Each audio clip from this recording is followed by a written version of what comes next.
26শে September Medinipur জেলার বীরসিংহ গ্রামে জন্মগ্রহণ করেন একজন অন্যতম মহান গুণী ব্যক্তি। হ্যাঁ, তিনি আর কেউ নন, আমাদের সকলের প্রিয় পণ্ডিত ঈশ্বরচন্দ্র বিদ্যাসাগর। আমার ভিতর বাহিরে অন্তরে অন্তরে আছো তুমি, হৃদয়ে জুড়ে আমার ভিতর বাহিরে অন্তরে অন্তরে আছো তুমি, হৃদয়ে জুড়ে। ঈশ্বরচন্দ্র ছোটবেলা থেকেই অত্যন্ত মেধাবী ছিলেন এবং অত্যন্ত দরিদ্র থাকায় রাস্তার ল্যাম্পের নিচে গভীর রাত জেগে পড়াশোনা করতেন। পণ্ডিত ঈশ্বরচন্দ্র 1839 খ্রিস্টাব্দে হিন্দু ল কমিটির পরীক্ষায় উত্তীর্ণ হন এবং পরীক্ষা শেষে তিনি বিদ্যাসাগর উপাধি লাভ করেন।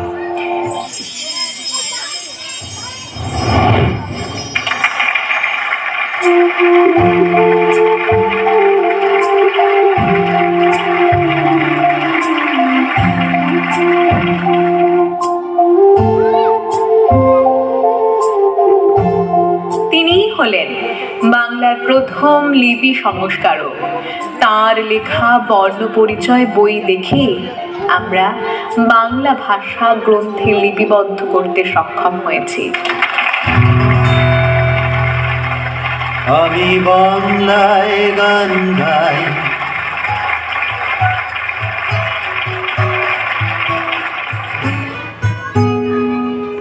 আমি বাংলায় গান গাই, আমি বাংলার গান গাই, আমি আমার আমিকে চিরদিন এই বাংলায় খুঁজে পাই। আমি বাংলায় গান গাই, আমি বাংলার গান গাই, আমি আমার আমিকে চিরদিন এই বাংলায় খুঁজে পাই। আমি বাংলায় দেখি স্বপ্ন, আমি বাংলায় বাঁধি সুর, আমি এই বাংলার মায়া ভরা পথে হেঁটেছি এতটা দূর। বাংলা আমার জীবনানন্দ, বাংলা প্রাণের সুর। আমি একবার দেখি, বারবার দেখি, দেখি বাংলার। বর্তমানে ভারতবাসী যে সম্মান, শিক্ষা ও গৌরব ভোগ করছে তা সম্ভব হয়েছিল বিদ্যাসাগরের এই অক্লান্ত সংগ্রামের মাধ্যমে। তিনি ঝাঁপিয়ে পড়েছিলেন বিধবাদের পুনর্বিবাহ দেওয়ার জন্যে। সংস্কৃত কলেজে পড়ানোর পর তিনি আর বাড়ি ফিরতেন না, কলেজের গ্রন্থাগারে সারা রাত কাটিয়ে দিতেন। শাস্ত্র মন্থন করে বিধবা বিবাহের সপক্ষে সকল যুক্তি একত্রিত করলেন। অবশেষে 1856 খ্রিস্টাব্দে হিন্দু বিধবার পুনর্বিবাহ আইন পাশ হলো।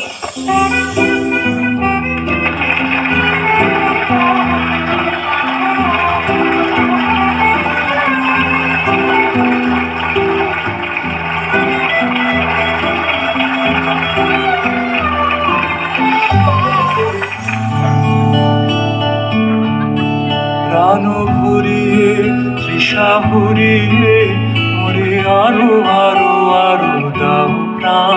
প্রাণ ভরিয়ে তৃষা ভরিয়ে মোরে আরো আরো আরো দাও প্রাণ।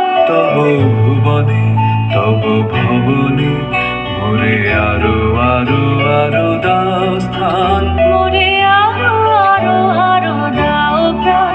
প্রাণ ভরিয়ে তৃষা ভরিয়ে মোরে আরো আরো আরো দাও প্রাণ। ধন্য তুমি বিদ্যাসাগর, ধন্য তোমার জ্ঞান, বঙ্গমাতার গর্ভে তুমি ধন্য সুসন্তান। তুমি আমাদের মনি প্রাণী, বইয়ের পাতায় পাতায় সর্বদা উজ্জ্বল থাকিবে। তোমায় জানাই শত শত কোটি প্রণাম।